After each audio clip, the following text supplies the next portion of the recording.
Welkom bij weer een nieuwe weekend nieuwsshow. Joert Jerve werden met de Sanneem de Fjouwer Haardwarpen een eigen boek verzinnen. Meidje we kennis met een skrouwer die nomineerde is voor de Donradiels Cultuurprijs. En praten we met Boukje Skepping van de Skiersteens, die meesten zieken die met haar bloemen haken willen. Nice en Eftergroen uit Noord-Friesland. Dit is de Weekend Nieuwsshow op RTV NOF. Moppedokkum lezen Fjouwer prachtige dwarpen die ik wil de Fjouwer Haardwarpen neemt worden. Een zestal inwoners van deze dwarpen willen shinlitten met het schrijven van een boek waarom uit deze dwarpen echt de mooiste dwarpen van Noord-Friesland binnen. Bij mij zitten Kees Dijkstra en Mient Hof, 12 van de mensen die verantwoordelijk binnen voor het boek. Mient, van waar eigenlijk het feit dat je hem deze boek moest kunnen hebben? Nou, het wie eigenlijk eerst helemaal net de bedoeling dat we een boek schrijven zouden. De bedoeling van ons wie eigenlijk om een soort digitaal dorpsarchief samen te stellen. En om dat klaar te krijgen, hebben wij de meesten vregen om al je oud materiaal in te leveren. En op een gegeven moment, dat was massaal gevolgen jong. Maar als gevolg dat we prachtig materiaal kregen. En ja, we zijn eigenlijk daar maar we iets meer mee doen dan alleen het digitaal archiefmaatje. En zo is eigenlijk het idee ontstaan om een boek te maken met al dat materiaal. Ja. Het eerste boek is in 2008 eigenlijk uit jong.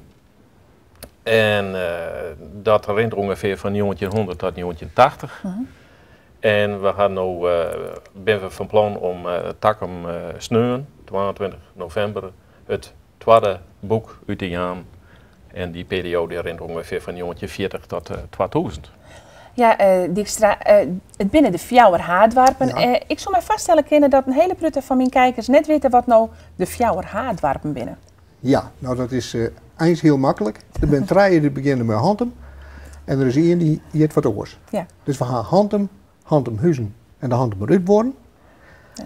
En daarnaast hebben we de Litse Jouwer en die gaat als Hiauwre als vierde H in de regio. Ja, als ik daar bij je in de regio kom, dan heb ik altijd het gevoel dat ik een beetje in de waarden op een klaai ben. Hoe komt dat? Ja, nou ja, dat is een beetje door de ruilverkaveling is dat ontstaan. Want vroeger werd het natuurlijk wel heel keel boven Dokkum. Maar door de ruilverkaveling, dat is wel een werkwesten wat een prut invloed had op het landschap. Ben er een prutte bjemmen en bosjes omplanten en zo is het wel wat meer op de waarden liking hier, ja.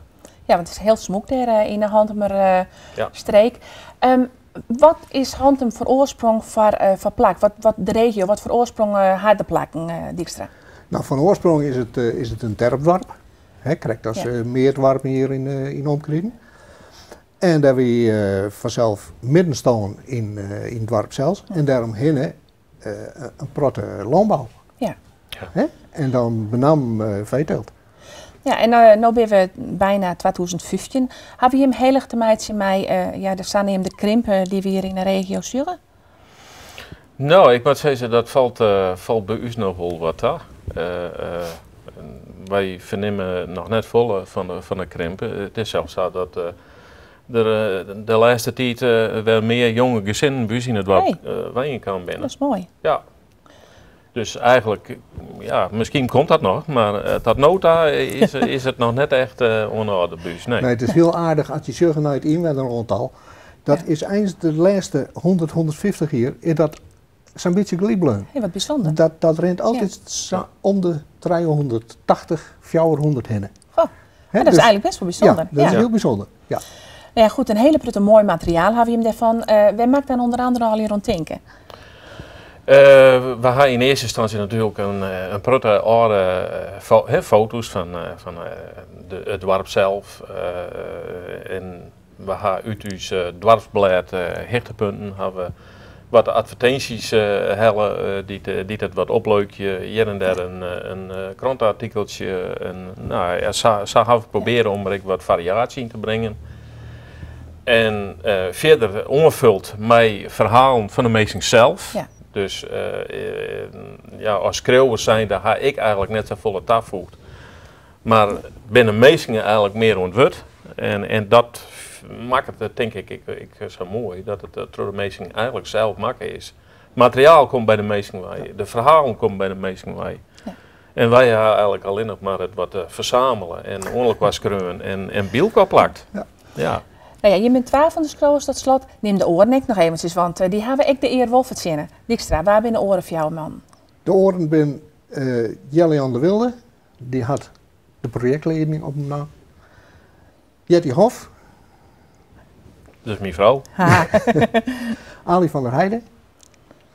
En Dirkje Jellema. En Dirkje Jellema had jaren op Stapland wennen. Dat is een bakkerij die al dateert van om 1500 heen. En die ben kwartleen, had ze het bedrijf oordien. Ja. En die wen je nou in Dokkum. Nou, prachtig mooi. Ja. Tot slot nog even Charlotte, de voorkant van het boek. Het heet Neert is voor eeuwig. Houd het maar even omheen, dan kunnen de mensen het eventjes zien. Dit is net het exacte omslag, want dat onderste stukje dat zit vanzelf net op het boek. Daar zit je nou wel op van hoe je het boek krijgt. Okay. Nou, 22 november in elk geval, dan wordt het presenteren. Wie wordt het presenteren? In het dorpshuis de Oudskwalle in Hontem. En het begint om 8 uur, jongens. Nou, je kunt er al hierheen. Dank u wel, Kees Dijkstra en Mie het Hof. Ja, graag gedaan. Graag gedaan. Ja, en van de week weer de dag van de mantelzorg. Ik in Kolm hier ze er aandacht voor. En mantelzorg is op dit stuit echt een zaak die een hele brute in de media is. Wij maken een video van die dag van de mantelzorg. Dat is een dag waar wij aandacht besteden aan de mantelzorgers in onze gemeente die ontzettend veel werk verrichten om alles goed te laten verlopen voor onze inwoners. Wij hebben ervoor gekozen om dit op de middag te doen en dat betekent bijna per definitie dat een hele hoop mensen die ook mantelzorg verrichten, dat die nu aan het werk zijn en hier niet bij kunnen zijn. Dus ik denk dat de groep, ik meen dat men het had over 60 geregistreerde mantelzorgers in onze gemeente. Nou, die zijn hier niet allemaal aanwezig. Wanneer ben jij precies een mantelzorger? Geregistreerd CCO, ja, wanneer ben je dat? Nou, dat laatste is heel simpel. Op het moment dat je bij de gemeente laat inschrijven als mantelzorger, ben je geregistreerd mantelzorger. Maar dat heb ik zelf nooit gedaan, maar wel een moeder gehad die op een gegeven moment zorg nodig had. En dan ben je naar mijn idee al mantelzorger als je probeert iemand om je heen, en dat kan familie zijn, maar ook buren, bekenden, bijstaat op punten die je gewoon bijstand nodig hebben. We zijn nu in Kolmerlaan, je netwerkcoachen. Wat doen die precies? Nou, wat ze doen, nog net zo vol, want we gaan naar je aanmeldingen. Maar het is de bedoeling van dat als mensen het gevoel hebben in Kolm van ik ga toch te weinig mensen om me heen. Dan kies een beroep op ons doen en dan komen wij bij die mensen thuis. En dan proberen wij in een tijdbestek van zo'n 9 maand maar deze mensen te zoeken naar de mogelijkheden van om relaties op te bouwen. Een netwerk voor hun op te bouwen, maar met hun. Dus net voor hun, maar met hun op te bouwen. Is het zei je in Noord-Friesland dat mensen zeggen van, oh, ben ik mantelzorger, maar wat ik doe is heel gewoon? Ja. Eigenlijk wel. Ik denk dat dat het precies is. Dat men zich gewoon niet realiseert dat een mantelzorger genoemd wordt. Maar het wel heel normaal vindt om dat soort zaken te doen. Nou krijgen we een hele prutte verhoringen. Hoe zal mantelzorg anno 2015 eruit zien? Nou, in principe denk ik niet zo heel erg veel anders dan mantelzorg anno 2011, 12, 13. Maar het zal wat meer aandacht krijgen. Want ja, wij gaan als overheden, gemeentelijke overheden, meer van mensen vragen. Dus meer mensen zullen tot de ontdekking komen dat zij of al mantelzorgers zijn, of misschien een stukje mantelzorg moeten gaan doen. Het is eigenlijk belangrijk je hele leven lang mensen mee te nemen op je levensreis. En dat sterk weer op waarom kiest. Dus dat diegene op die weer waarom kiest, maar dat is een stop morgen weer waarom kiest. Maar altijd om een worden redenen net lukt is, ja, dan kunnen wij daarvoor helpen en het is gewoon belangrijk. We kennen niks alleen, we hebben de oren nodig. Mensen worden dus net samen loslaten in het jippen? Nee, ik ben mij ervan bewust dat het af en toe wel zo lijkt als je de krantenkoppen ziet. Maar in Noordoost-Friesland, want dit doen we met de gemeente om ons heen ook, hebben wij toch echt het idee dat wij wel veel van mensen gaan vragen. Maar ook daar waar mogelijk hulp bieden om het ook voor elkaar te krijgen. Anne Minders Roosendaal van Dokkum is krouwer. Hij had intussen al een gruttal boeken op zijn namen staan. Dit jaar is hij een van de nomineerde mensen voor de Dongeradielse Cultuurprijs. Ja, Lokweeske Roosendaal, wat vond jou ervan dat je deze nominatie kregen? Nou, eerlijk gezegd, ik ben er verbjuster van. Dat ik wil niet verwachten. Haha. Nee. Dus het was echt een hele grote verrassing voor jou. Ja, beslist. Ja, laten we eens bij het begin beginnen. Wanneer ben je al begonnen te schrijven van boeken? Met schrijven van boeken, ja. Nou, ik ben eerst begonnen met kwart verhaal te schrijven. Dat ben in 1998. Ik begon bij het Visdagblad met kwart verhaal. Aha. Heb ik al 4 dingen, dus een goed 120 kwart verhaal, denk ik. En 2 jaar later toen ben ik begon mijn romans te schrijven. Ja. En waar komt die passie voor het schrijven bij? Want ja, iedereen denkt wel eens ik wil een boek schrijven, maar meestal komt het er net van. Nee, ik wist zelf niet dat ik schrijven kon, Hey. eerlijk zijn. Maar zoals ik zei, die kwart verhaal, dat ging goed. En een boek, ja, dat is toch wat meer. Dat is ik langer best me dwanden. Dat vind ik wel mooi. Ja. Dus heel winterskof ben ik mooi een roman dwanden. Ja, qua de verhalen, om even daar een item van te vinden, dat is wel makkelijk, lijkt het mij. Of hier niet, dat had ik nog zo nou en dan wel eens moeite mee. Nou, eerst net, maar ik had het al 4 dingen en toen het plaatst, dan hadden we het op. En dat was net in herhellingsvallen. Nee. Dat vind ik schande. Dus toen ik zelf zei van, ik ga er mee op. Ja. Ja. Nou, hoeveel boeken hebben jou intussen geschreven? 3 romans en een verhalenbundel. En ik ga nog voor het muziekkorps, die bestaat 100 jaar, kijk, moet ik eens verschrijven. Ja, ze lezen hier al hier bij ons. Wat wie de eerste? De Moeren, wie deze. Wat wie die? Ja. Thema's voor de boeken. Hoe kom je daar zo bij? Ja, nou ja, ik zou haast zeggen, dat komt je onwaar, maar dat is net heel veel weer. Nee. Maar ja, dat komt in je, als het ware in je op, Ja. staren gewoon. En dan denk ik, daar wil ik eens schreeuwen. Ja. Van die 3 boeken, neem eens wat thema's. Weet je het onder andere hoe na? Nou, de Moeren begrijpt dat je over een oud-Indië-ganger. Ah. En dit is nog weer een boek het komt over oud-Indië-gangers, maar dit gaat er dus ook over. En het hoofdthema is, wat jij nog zeggen? Nou, de laatste, laten we die eens nemen, want die De zit er laatste. echt naast. Het Sunhouse-mysterie. Ja. Ja, dat is een heel nieuwsgierig thema. Dat gaat over 2 verhalen van een vrouw van deze tijd en een vrouwtje uit Engeland, 140 jaar lang. Oké. En Goh. die hebben wat. Wat ik merk aan jouw verhaal, het ben boeken waar geschiedenis ik mij in voorkomt. Maar een prutte onderzoek, daar ik het mij. Ja, maar een heel soort onderzoek gedaan en dat is heel nieuwsgierig, daar leert ik een soort van. Hij bijvoorbeeld de Shaman van de Eelewier, dat is voor een pad over de kans op een inslag van een meteoriet op deze vrouw. Aha. Dat is Sam net geschreven. Nee, dus ik lijkt had mij daar net, een wereld over lezen Ja. eerst voordat ik daar een boek geschreven had. Dus eigenlijk maak je een beetje deskundige van jouw thema worden voordat je het boek eigenlijk te klaar hebben. Ja, je moet er heel veel in zitten, je moet weten wat je moet schrijven. Is het dan zo dat je, voordat je het boek schrijven kon, eerst de verhaallijn op papier had en het grootste deel van het thema?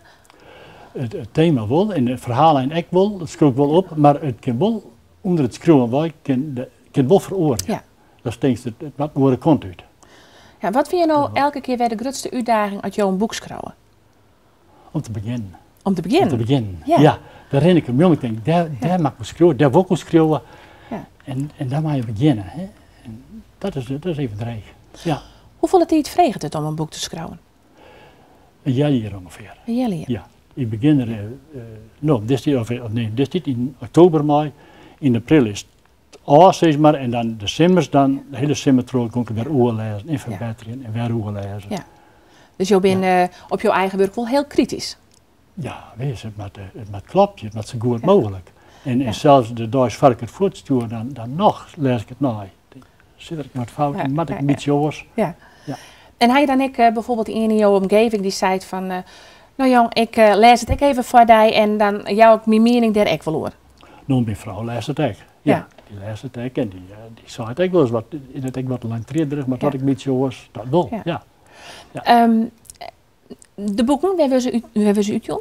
Bij de KFFB, de Friese Boekenclub. Ik denk van de enigste boekenclub nog in Nederland. Oké. Die bestaat al 80 jaar trouwens. Dat is een soort ECI dan? Nou, dat weet ik net. De Oké. ECI is oors, de KFB houdt, en dat is wel mooi, die houdt 3 romans uit per jaar vergeleden. Oké. En iedereen dus, Ja. kan dus een manuscript insturen. Ah. En van die manuscripten, we 3 uitzochten en die 3 mensen, die krijgen een prijs. Oké, Dus wat het- grappig. Ja, het is eigenlijk een literaire prijs dus. Ja. Ja, want waar zit KFFB voor? Christelijke Friese Volksbibliotheek. Oké. Nu is het christelijk in de boeken, is net, net dichter, dat zeg ik verkeerd, maar dat hoeft net beslist. Het eerste wat de KFB vreegt van geen grof taalgebruik. Nee, oké. Nee. Ja. Tot slot, wat zou jouw advies wezen voor uw jonge kijkers of uw kijkers die graag een boek scrollen willen? Even kwart. Gewoon beginnen. Gewoon beginnen? Beginnen, ja. Nou. En je kunt altijd verbeteren en verhoren, maar je moet beginnen. Nou, ik hoop voor jou dat jou de prijs winnen van Dongeradiel. En oors, de nominatie is echt al een prijs op zich, hè? Dat vind ik ook. Ja, daar ben ik heel iets mee. Nou, Ja. nogmaals, lokwenske en heel erg fijn dat jou hier even wijzen wonen. Nou, graag gedaan. Ja, van de week weer de Noordelijke Slagersmanifestatie. En daarbij binnen ik vakwedstrijden, daar worden prijzen uitreikt. Een tal van slachters in deze regio had er een prijs mee won. Eén daarvan wie Sjoerd van Poelen van Veenwouden. Wonder why is my butcher man at now? I've been looking for him all day long. Butcher man, why have you been so long? Weer van de week de Nederlandse Slagersmanifestatie vakwedstrijden. Een hele prutte prijzen won. Hoeveel precies? We hebben 14 prijzen, we hebben 16 producten ingestuurd en 14 dus met goud bekroond. En dat, nou ja, dat wie voor uzelf weg, wie toen al had er een stoel door wat zeggen. En ja, geweldige prestatie. Ja, want weer de eerste keer, hè? Ja, weer de eerste keer. Ja, in hier bestaan. Ja. Voordat je wat insturen, hoe denk je daarna van nou, dit of dit maak maar insturen en daar zo'n kans met mij? Nou, ik ga zelf al insturen dat ik dacht van, nou, als ik er 1 of 2 met goud ha, dan ben ik al heel tevreden geweest. En nog heb ik 14 van de sectie, dus dat kon net beter. Hè? Ja, en van die 14 weer direct nog voor jou een hele speciale. Lees dat eens uit? Ja, dat is meer, ik denk meer de smaakbeleving wat de jurering gewoon had. En die gaan zeggen van nou, dat jou een goud met sterren. And he grinds my sausage too.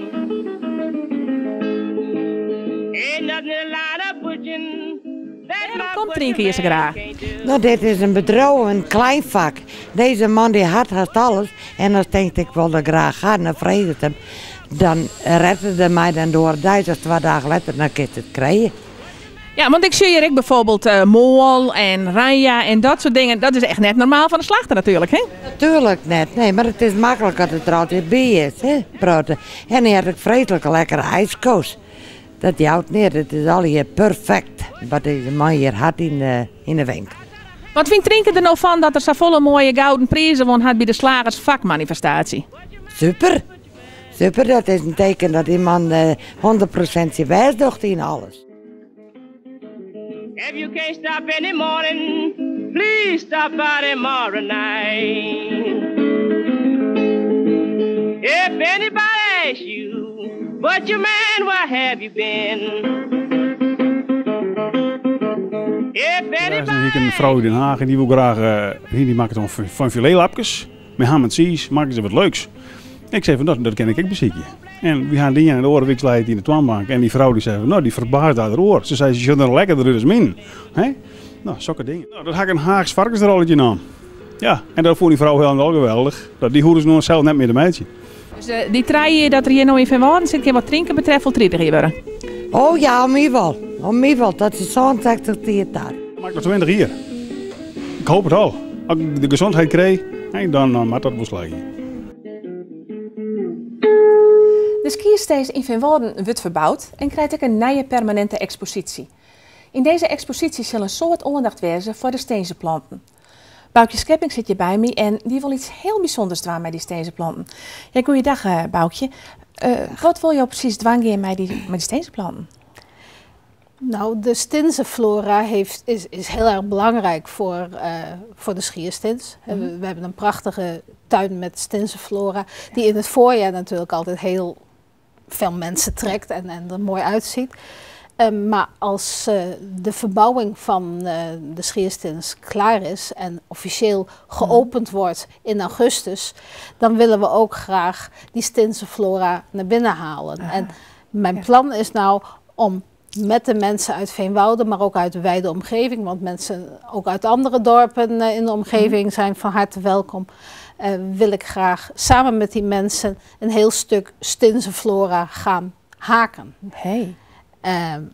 En alsof de Stinse flora van buiten naar binnen komt, als het ware. En daar hebben we veel mensen voor nodig, want dit is het resultaat van een weekendje haken van mijzelf. Aha. Maar we denken wel aan iets van een paar vierkante meter. Hè. Dat moet echt een fors stuk. Echt een tapijt. Echt een tapijt van Stinse flora. Ja. Waar komt dit idee vandaan? Want het is voor mij vrij uniek, geloof ik, om dat te gaan haken, om plantjes te gaan haken. Nou, ik kreeg het idee toen ik in Noord-Duitsland in een museum was waar ze iets dergelijks hadden gedaan met een koraalrif. Ja. Nou, daar kun je ook allerlei kleuren en vormen en vissen en planten en koralen bij voorstellen. En toen dacht ik, nou, dat is inderdaad heel erg leuk op zo'n eiland, dat is prachtig. En toen we er weer weggingen, dacht ik van, dat zou eigenlijk erg leuk zijn in de Schierstins, omdat het heel goed, die Stinse flora laat zich ook heel goed verwerken in haakwerk en laat zich goed namaken op zo'n gebied. En je kunt dat met iedereen doen. Je hoeft daar niet heel goed voor te kunnen haken.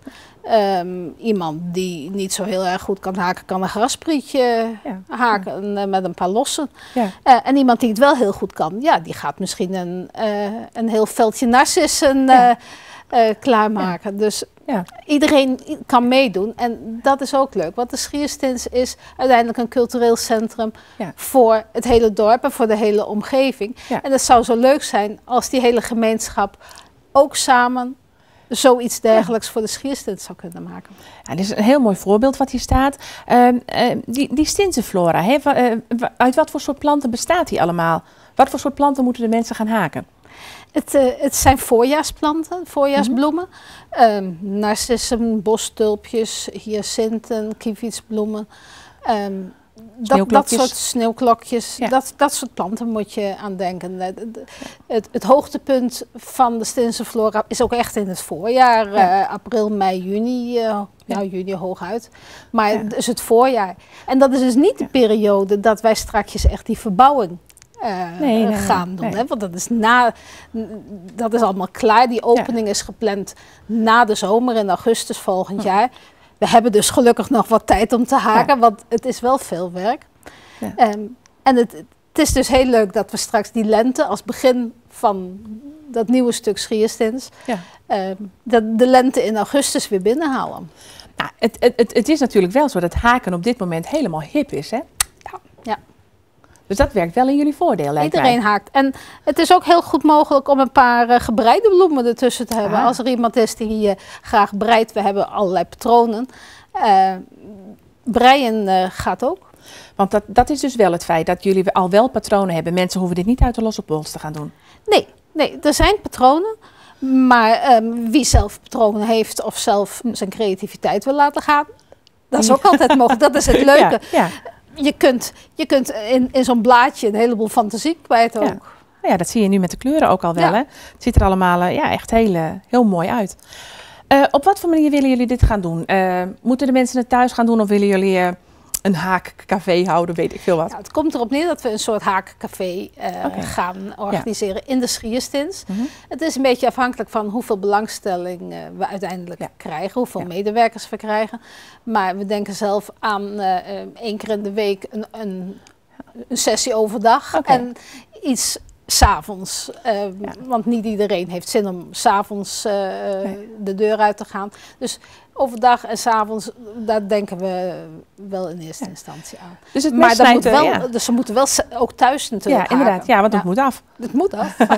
Het mes snijdt dus aan 2 kanten. Het is niet alleen het haakwerk waar het afkomt, maar mensen krijgen er ook nog een gezellig sociaal gebeuren bij. Ja, ik denk dat het een hele gezellige bol wordt. En ook voor mensen die nog niet zo heel goed kunnen haken, die leren er ook weer veel beter haken van. Want dat hoop ik ook, dat er heel ervaren hakers en haaksters zullen komen. Ja. Maar ook beginners. En dat die ook weer een heleboel van elkaar kunnen leren. Ik heb nu ook al contacten met mensen die zeggen van nou, ik was vroeger handwerkjuf en dat lijkt me erg leuk om dat weer op te pakken. Nou, ik ben zelf ook handwerkjuf geweest, dus Daar gaan we flink tegenaan. Dat gaat lukken.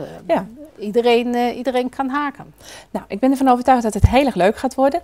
De mensen die meer willen weten kunnen kijken op de website van de Schierstins. www.schierstins.nl. En ook eventjes zullen we de gegevens bij ons op de website zetten. Dus daar kunnen mensen dan ook via nog gaan reageren. Boukje, ik hoop je dat er een hele prutte meesten komen. En heel veel succes. Dit was de Weekend Nieuwsshow voor deze week. Na je week ben we er vanzelfs weer. En wil je ook eens een keer de gast wezen bij mij hier rond tafel, dan kan dat. Zeg eventjes bij ons op de website www.rtvnof.nl. Onthoor een keer.